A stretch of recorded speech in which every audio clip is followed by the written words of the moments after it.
So we got this show called What Are People Doing? I just want to, ask you what you might be up to, what you might be doing at the moment, where you might been coming from, you know what I'm saying? How did your day go?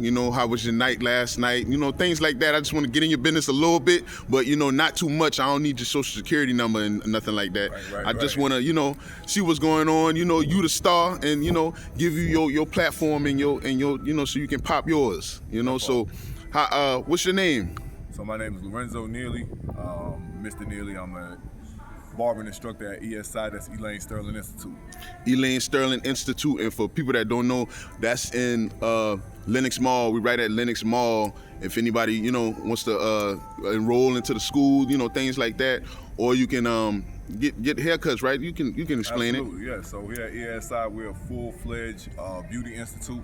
That's cars, barbering, nail tech, massage therapy, and esthetician. We offer services performed by students, supervised by professionals. But yeah, man, we full-fledged salon, barbershop, everything from top to bottom, man. So you come in, get your massage, you come in, get your facial, you come in, get your fresh cut, you come in, get your nice style. Okay. Yeah, come and get your nails done for the ladies, even for the fellas, man. So it's across the board. Okay, we gonna run back to that. I want to ask you where you from. Born and raised in Atlanta, Georgia, man. Yeah. Okay, that's what's up. What side? South Side, College Park. South Side, but East Point. Yeah. South Side, East Point. Yeah. That's what's up. Yeah. So how was it coming up there? Like, did you have a big family? Did you have siblings? I come from a big family. Got about 6 brothers. 7 of us total. 4 boys, 3 girls. So yeah, right. Pretty big family. Very family oriented. Raised by my grandmother.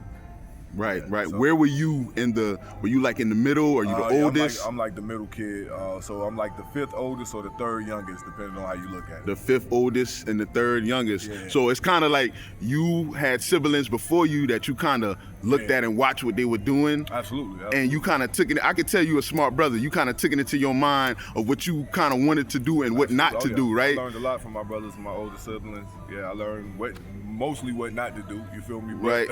Yeah, it was a little bit of what to do in there as well, but I tried my best to pretty much be a sponge to anybody or anything, you feel me? So right. My parents, to my grandmother, to my siblings, it's pretty much picking up wherever I can, wherever I can. So all your family was from East Point? Born your cousin and all of that? Well, my grandmother, my aunts and uncles, they more so from College Park. Right. But me and my brothers and sisters, we from East Point. That's where we were raised at. Yeah. Okay, so you might have some kinship to like around the Dungeon family and things like that. I got a few people that are like it's close knit. Yeah, like East Point ain't big at all, man. That's why I was asking. Yeah. Okay. Ain't big at all. Like, that's what's up. Surprised who know who. You know right. Right. And so being the middle child and learning things from your older siblings that give you some of the grounds, and did you kind of pick up on some of that and then instill that in some of like your younger siblings and your younger cousins? Absolutely, yeah. Like you go from being a little brother to a big brother, so you know what I'm saying? Like it definitely changes the role, the dynamic, you know what I mean? So a lot of the stuff that I kind of picked up from my big brother, you know what I'm saying? I kind of turned around and imparted that to my younger siblings as well. So okay. Yeah, it's definitely a give and a take. Okay, yeah. So that kind of put you in the mindset of, I'm trying to get into the mindset of, you becoming the instructor and picking up those leadership kind of mentality. Oh, absolutely, yeah. Like, I mean, and I was kind of like, I ain't gonna say I was forced to grow up, like sooner or earlier than I should, but like just having to deal with certain responsibilities as a kid, like you kind of see like where your life is headed, you know what I mean? So it's either, you kind of step into a certain role or you kind of find yourself being led, you know what I'm saying? Right. Yeah, for me, it was always a thing of like, that's something my grandmother instilled in us, like, never just follow the word of nobody. You feel me? You always check, verify, you know what I'm saying? Like, right. They can be telling you a lot. So, right. You know what I'm saying? Just, you can listen to anybody, you can get information from anybody, you can get knowledge from anybody, but right. You always want to check, verify, you feel me? And make sure that they know what they talking about. You see what right. I'm saying? So, yeah. Exactly. No matter what, it was always a thing of, be a leader, you know what I'm saying? But we always know the best leaders once we're followers. You feel what I'm saying? So, yeah.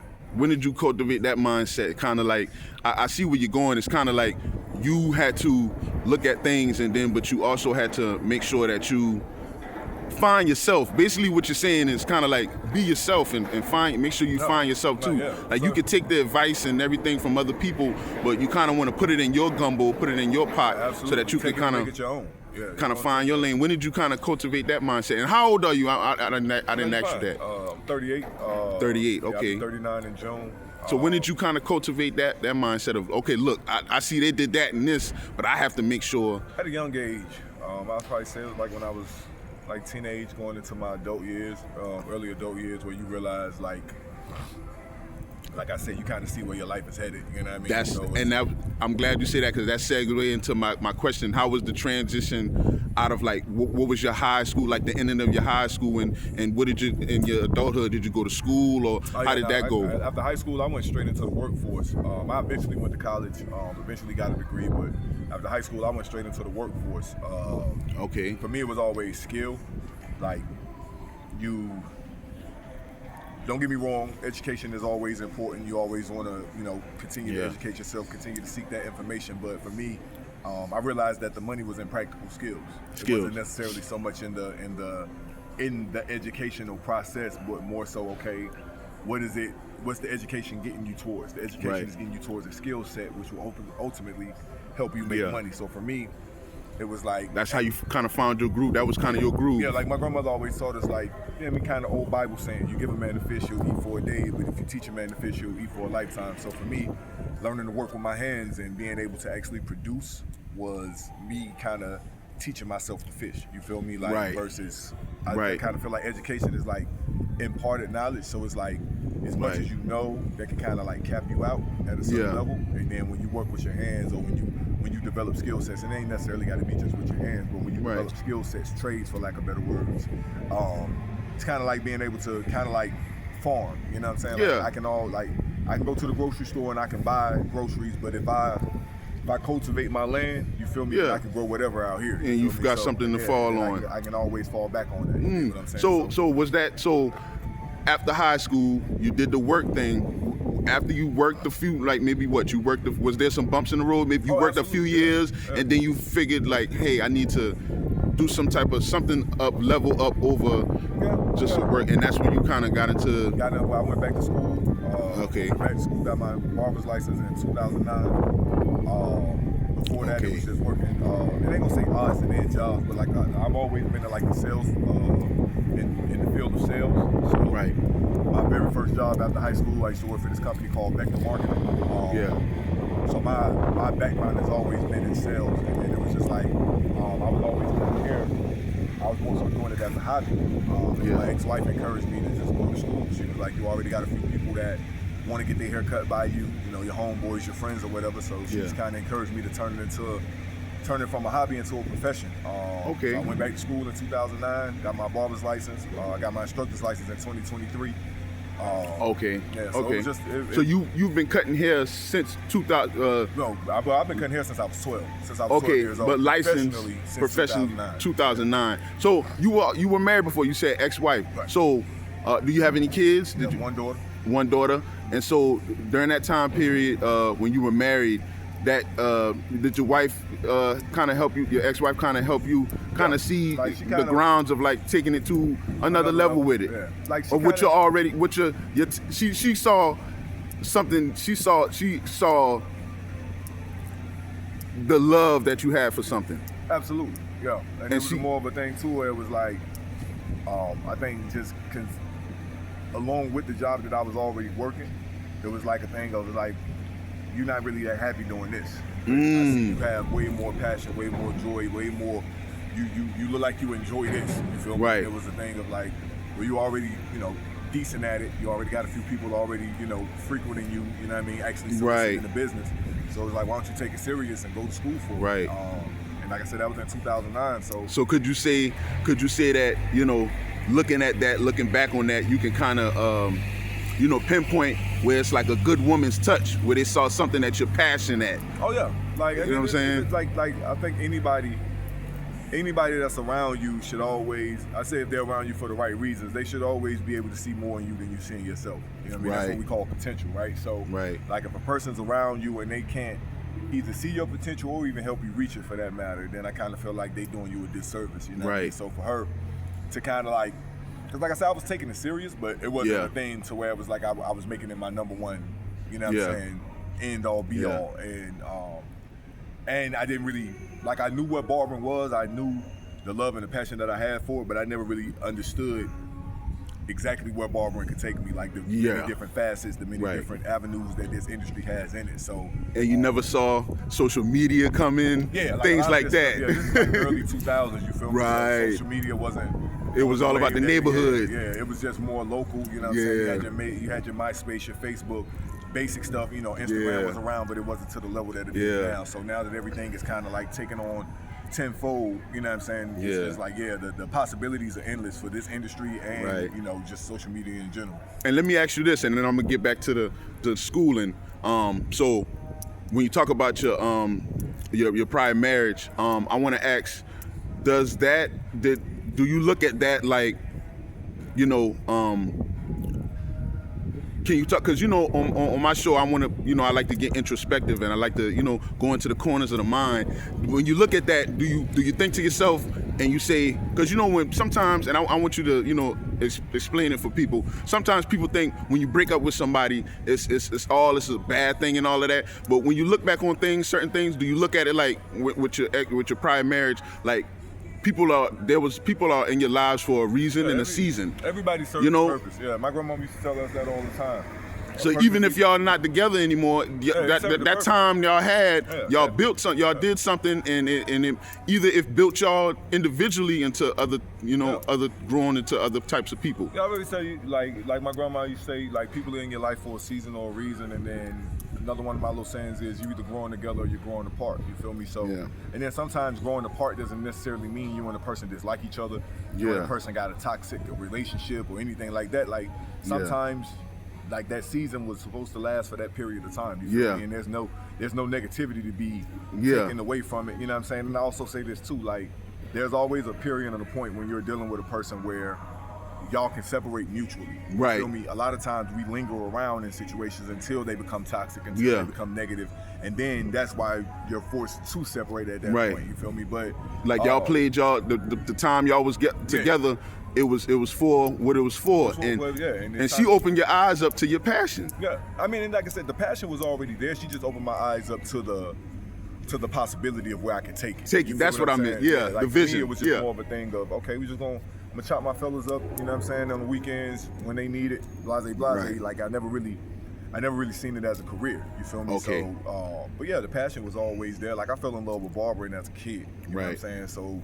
It's just one of them things where it's like, if a person is around you, they should be around you to either help you realize your potential, to either see your potential and then to help you realize it. You feel what I'm saying? So that was one of the things that I can't say, like, and like I said, me and my ex-wife didn't divorce on some toxic shit. It was mutual.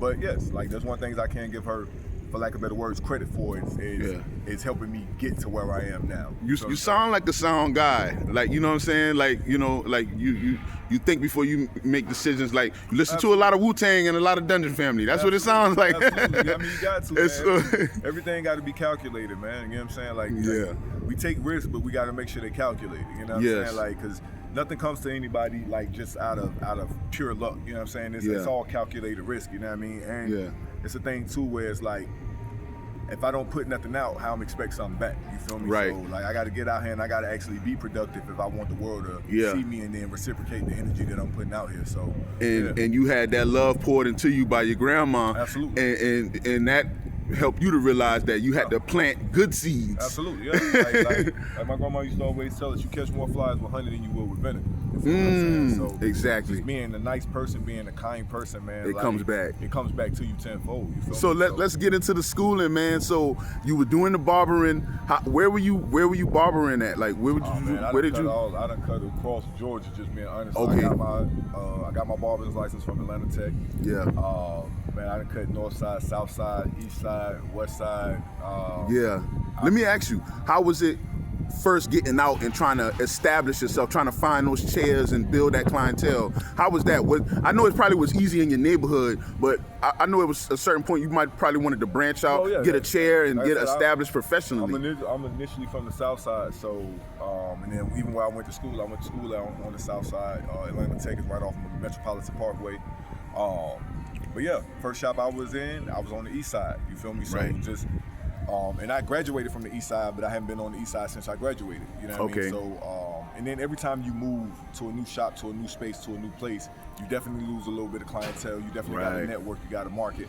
You feel me? So it was just a thing of once I graduated school, you graduate with this enthusiasm, you graduate with this vigor, with this energy, but you do have to establish yourself in the industry. And that takes what? Yeah, it takes time. It takes grind. Patience. It takes patience. And you seem like the sensei type of guy that will have some patience. You got to go at it. You got to be consistent. You feel me? Like, you got to have your due diligence, and it's not done overnight. You feel me? Like I said, you're talking to somebody who has over 15 plus years of experience in this industry, and the clientele that I have is amassed over 15 years. Over years, yes. So starting off, you had to be that guy where it was like the new chair guy. You get the people that didn't care, they just came in. And then you got to make them your clients. You got to keep them people coming back to you. You feel me? So it's one of them things where it's like, you can go to a shop that's booming with clientele in terms of walk-ins, right? They got a crazy amount of walk-ins, but at the same time, you still got to make sure that once you cut that person, they come in the shop or they come in the space as a walk-in, and they should leave out as your client after you put that service on them. So I kind of see where your mindset, we getting into that leader position. But one question, right? I'm trying to look for a little mess, man. You too put together, man. Your swag stay up. The people want to know it's too suave. I'm trying to find a little mess. What can you give me something? What was the time when it was kind of a bump in the career? Maybe you had a disagreement with a shop owner. Maybe things got a little toxic, or a little mess. You had some girls come up to the shop messing things up. Nah, we don't deal like that. We don't get in it like that. Okay. I did have a business partner at one point in the shop that I own. Me and my former business partner. What year was this? It's like last year, actually. It was the end of last year. So it's not always peaches and roses, especially when you're talking about this industry is a beauty industry, so a lot of this shit does seem made up. But people do want to look good, though. Yeah, you want everything to, you want everything to aesthetically be pleasing to the eye. But you know, behind closed doors, you do have your moments and your situations where everything ain't as pretty. So me and my former business partner, we just couldn't see eye to eye on what we wanted to do business-wise, what our mindset was for the business. So kind of had a little turmoil, a little back and forth. Where ultimately resulted in me having to dissolve our partnership, but I also had to put a lot of people out of my shop. So that was your shop. In regards to, well, it was our shop together. Yeah. Once we dissolved our partnership, I took on solo ownership of the business. And then because of some of the people that were there, I ended up having to let some people go just based off of credentials, people not wanting to go and get licensed, proper license, stuff like that. So, behind closed doors, it can be a little toxic to where you just wanted to clean up the corners. You just wanted to tighten everything up. I mean, because like I tell people, either you're an asset or you're a liability. You feel me? And I prefer to have assets. You know what I mean? Right. Somebody standing in my shop without a license is definitely a liability. And that kind of going through something like that kind of made you.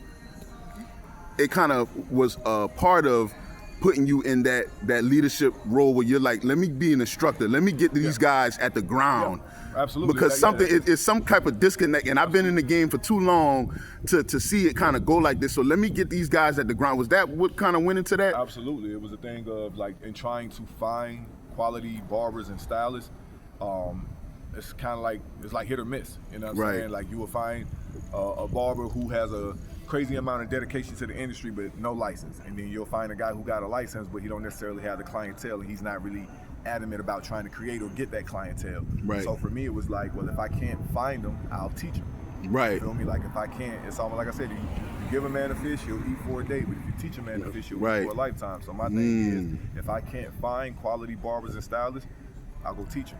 And it kind of became naturally to you because your grandmother poured into you so much. She taught you how to pour. Yeah, absolutely. You know what I'm saying? People, I learned, like, another old saying is like, oh, it take a man to raise a man, and I kind of say it like that's old ways of thinking, that's passe. Like, it takes a great person to make a great person. Yeah, you know it's nurturing. What you're doing is nurturing and growing, and TLC, 10 to 11 care. Yeah, that's what I was taught by my grandmother. I would tell people I believe in unconditional love because I was shown unconditional love. You feel me? Like, I know what unconditional love is because that's what my grandmother gave me, my brothers and sisters, since we were young. So as an instructor, as a dad, like, it all just comes back tenfold to where it's like you said, once again, if I can't if I can't find these people, Yeah. then for lack of better words, I'll make these people. That's what's up, man. So you're like right in them community. That's why I say, man, you deserve to be on the platform. You the star. You know what I'm saying? part. Because I it's like appreciate that. you in the community and you're pouring back in. Like, listen, these guys are. You already know this is something that can change their life. Absolutely. You know, so you're like, let me help you get it right at the ground I'm a with the experience that I have. Yeah, I'm a representation of what I want you to be. Like, I'm one of those. Yeah. I do this. This is my philosophy as a parent and as a teacher. Yeah. I'm not a do as I say person. I'm Right. a do as I do. Right. Mm-hmm. I'm not gonna tell my students to pay attention in school if I didn't pay attention in school. Right. You feel me? But I'm also, like I just had to get my instructor's license. I had to go. Right. Even after being a licensed barber for X amount of years, I still had to go back to school to get my instructor's license. Yeah. And I just did that as a 2023. Right. So I can talk to you from an instructor perspective, but I can also speak to you from a student perspective Right. because I am one. Even as an instructor, I'm constantly going to different classes. Yeah. We have to do what we call continuing education courses. So Right. I'm constantly learning. So Yeah. I'm gonna require my students to constantly learn. Same Right. thing with my daughter. If I'm doing it, then I want you to do it. Right. Now, I'm not gonna ever just tell you to do something that I think or something that I feel. I'm gonna instruct you to do things that I do, so that Things you that can you learn do. through me. Yeah. You feel me? You can see, oh nah, Mr. Neely, school wasn't easy for Mr. Yeah. Neely, but he thugged it out. You feel me? Yeah. He got through and he got to the end. You feel me? Exactly. So what ultimately matters is that big picture, that end result. You feel me? Don't let nothing deter you from getting to Right. that bigger picture of that end result. Man, it's like that's like the energy right now. You know what I'm saying? Got Because to have I'm on that same thing. I'm telling people, look, you know, we can pick up our phone and make content and do money, and it's like, you know what I'm saying? It's like I got to do that too. Yeah. You know what I'm saying? I got to just show had a and class prove. about that, where it's like, listen, don't just be holding your phone. Don't just be aimlessly. Don't what we call doom scrolling. Don't just be doom scrolling Right. your phone. Like, pull out your phone and make it make money. Make it. That's what my last point is. We're gonna end it off. This was my longest one. So where we at now, because I know you say, you know, learning from your shop experience, that means you come into this like, listen, I gotta, you know, I'm gonna show you the way all the way. So where we at now with it? Where are we at now on your curve of like being an instructor and being in a leadership role? Where are we at now? What's new for you right now? Is it like marketing? Is it like, you know what I'm saying? All of that. Like, I had to reintroduce myself to a lot of aspects of the game or the industry that I had kind of like gotten away from. So that's marketing, that's social media, that's just being immersed in the industry, right? Opening up my book. I hadn't cracked open my personal book, my personal textbook for a few years. You feel me? So just actually getting back into the industry, getting back into the technical side of it, getting back into the practical side of it, just tapping back in from a ground level. With a new energy, because the world is so different. The world is different now. So Yeah. I tell them the same thing. Is like, I'm in school with y'all. You feel me? The textbook has changed 3 times since I graduated. You see what I'm saying? So a lot of the information that was in my textbook is either not in this textbook or it's been reworded in this textbook. You see what I'm Right. saying? So I'm having to reintroduce myself to the industry the same way I'm teaching it to y'all for the first time. So Right. it's full circle. Like I said, and right now we just preparing. I'm about to have my first class to graduate in the next couple of months or so. And y'all graduate in May. So it's just a thing of now just getting more ingraced into this role as an instructor, understanding my role and what they more so need, because the learners today are not like it was when I was in school in 2009. I'm teaching a completely different class of kid.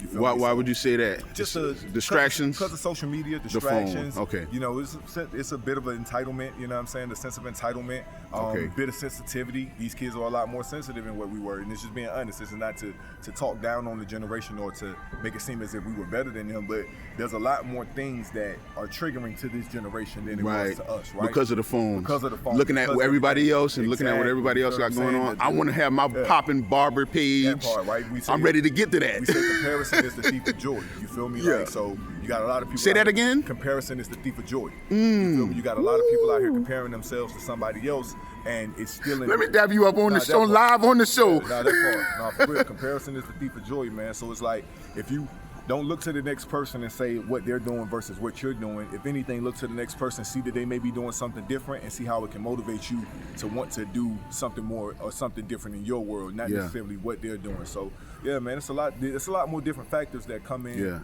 with these students compared to when we were in school. So learning to navigate those waters is something that I have to do as an instructor. So yeah, it's just a completely different ball game. Yeah, man. and I saw I was here yesterday. You know, y'all helped me out with a cut. what were y'all were talking about an event that y'all had. Yep. Is it today or was it last night? Well, it was last night and it's today. It's just a social media event, but literally just talking about what I was just talking about, teaching them how to teaching them how to take their phone and make it work for them and not just have it as an extension of them. So it's a barbering event. Barbering, cars, it's like a barber meetup. Yeah, it's for everybody. It's for the entire school though. Yeah, it's for barbering, cars, nails, massage therapy, So the whole SD. Elaine, right? Yes. What's the name of the school again? It's Elaine Sterling Institute. And so you took that initiative onto yourself to have that's something that was provided by the school. So they constantly got guest speakers and different people like that coming through to talk to the students and just give them a different perspective. That's good. So yeah, like this school is completely interactive, completely immersive to where, like I said, full-fledged from top to bottom. You're gonna get taught everything that entails the beauty industry. So we're not just talking about how to actually perform the services, but we're talking about how to market yourself, how to actually be a professional. You putting your spin into it. Absolutely. From what you see now, from how things were, and putting your current. Yeah, you got to stay current. Like this industry, technology, and the world is constantly evolving. So we got to keep up with it. If not, we're gonna get left behind. Man, Mr. Neely, man, I appreciate this, man. Bro. This was some good talk, man. This is a good stand-up brother in the community. We down here at the Lenox Mall. If y'all want to sign up for school, what's the things that they could sign up for? Man, y'all can come check us out, man. It's ESI, Elaine Sterling Institute. We're located on the second level of Lenox Mall, right across from California Pizza Kitchen.